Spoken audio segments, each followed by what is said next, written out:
দিয়েছি। আমার চিংড়ি মাছ ভাজা কমপ্লিট। এবার এলাচ, লবঙ্গ, দারচিনি আর একটা শুকনো লঙ্কা ভেঙে ওই মাছের তেলটার মধ্যেই যেটা ভেজেছিলাম ওই সেম তেলেই দিয়ে দিলাম পেঁয়াজ কুচি। একদম মিহি করে পেঁয়াজটা আমি কুচিয়ে নিয়েছি।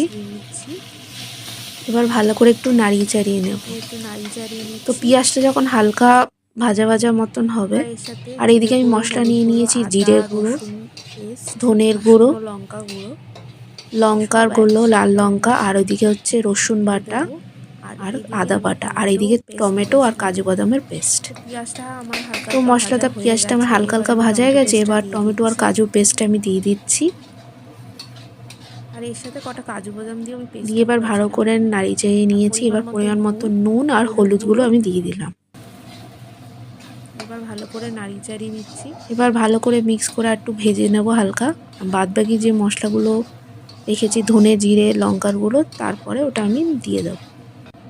মশলাটা ভালো করে ভাজা ভাজা এবার আমি মশলাগুলো সব দিয়ে নিচ্ছি। তো এই রেসিপিটি যদি আপনাদের সত্যিই ভালো লাগে বাড়িতে ট্রাই করতে ভুলবেন না, আর লাইক শেয়ার কমেন্ট করতে ভুলবেন না। আর নতুন নতুন ভিডিওর জন্য আমার চ্যানেলটাকে সাবস্ক্রাইব করে রাখবেন। ভালো করে মশলাগুলোকে আমি ভেজে নেব। তো মশলাগুলো আমি ভালো করে ভেজে নিচ্ছি। আমার ভাজা হয়েই গেছে। তাই এবার আলুটা আমি দিয়ে দিচ্ছি, ভাজা যে আলুটা রেখেছিলাম। এবার মশলাগুলো ভাজা মশলাটা ভালো করে মিশিয়ে আবার একটু কষিয়ে নেব।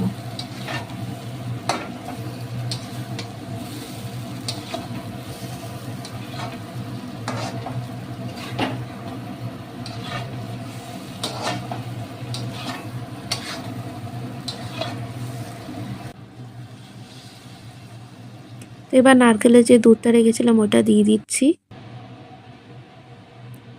তো এখানে আমার মশলাটা জলটা ফুটুক 5 মিনিট। তো জল আমার ফুটে গেছে 5 মিনিটে। তো এবার যে ভেজে রাখা যে চিংড়ি মাছগুলো আমি রেখেছিলাম সেইগুলো আমি দিয়ে দেবো।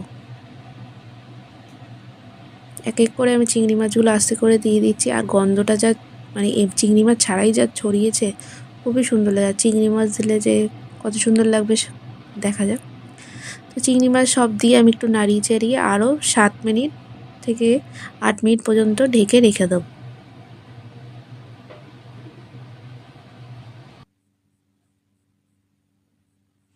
তো আমার চিংড়ি মাছ একদম রেডি, গলদা চিংড়ি একদম রেডি। আর কার কার চিংড়ি মাছ খেতে ভালোবাসে তো কমেন্ট সেকশানে বলতে ভুলবেন না। তো আমার গলদা চিংড়ি একদম রেডি, লাল লাল গলদা চিংড়ি।